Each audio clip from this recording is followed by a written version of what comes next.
Đoàn công tác của huyện Lắc dự lễ tuyên thệ chiến sĩ mới tại Trung đoàn 66, Quân đoàn 34 thuộc xã E Hờ Leo, huyện E Hờ Leo, tỉnh Đắk Lắk. Ngày 4 tháng 6 năm 2025, Trung đoàn 66, Quân đoàn 34 đóng chân trên địa bàn xã E Hờ Leo, huyện E Hờ Leo tổ chức lễ tuyên thệ chiến sĩ mới năm 2025. Dự và chỉ đạo buổi lễ có đồng chí Đại tá Lê Quốc Việt, Đảng ủy viên, Phó sư đoàn trưởng, đại biểu lãnh đạo các địa phương nơi đơn vị nhận quân, thân nhân các chiến sĩ mới và toàn thể cán bộ chiến sĩ. Về phía huyện Lắc, đoàn công tác do đồng chí Võ Thành Huệ, Phó Chủ tịch Thường trực Ủy ban Nhân dân huyện làm trưởng đoàn đã đến dự lễ tuyên thệ. Năm 2025, Trung đoàn 66, Quân đoàn 34 tiếp nhận và huấn luyện 990 chiến sĩ mới đến từ hai tỉnh Bình Định và Đắk Lắk. Qua 3 tháng huấn luyện, các chiến sĩ mới đã hoàn thành toàn diện các nội dung theo kế hoạch như giáo dục chính trị tư tưởng, điều lệnh đội ngũ, kỹ thuật chiến đấu bộ binh, bắn súng, đánh thuốc nổ, ném lựu đạn, vượt vật cản, hành quân dã ngoại, v.v.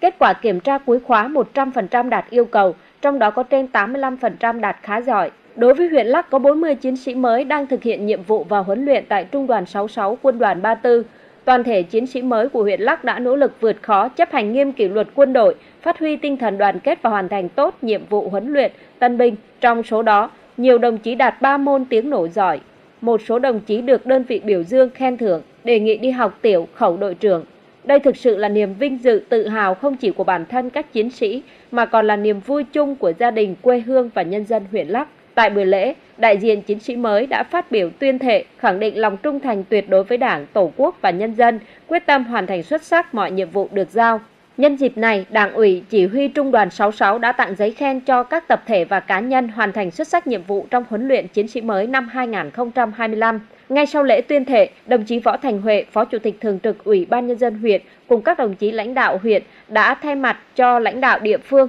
động viên, khích lệ kịp thời các chiến sĩ của huyện Lắc đang làm nhiệm vụ tại Trung đoàn 66, Quân đoàn 34. Tại đây, đồng chí đã biểu dương tặng quà cho 40 chiến sĩ mới của huyện Lắc nhập ngũ năm 2025 đã hoàn thành khóa huấn luyện, đồng thời căn dặn chiến sĩ sau khi về đơn vị tiếp tục học tập, rèn luyện, nâng cao ý thức tổ chức kỷ luật, luôn sẵn sàng nhận và hoàn thành xuất sắc mọi nhiệm vụ được giao.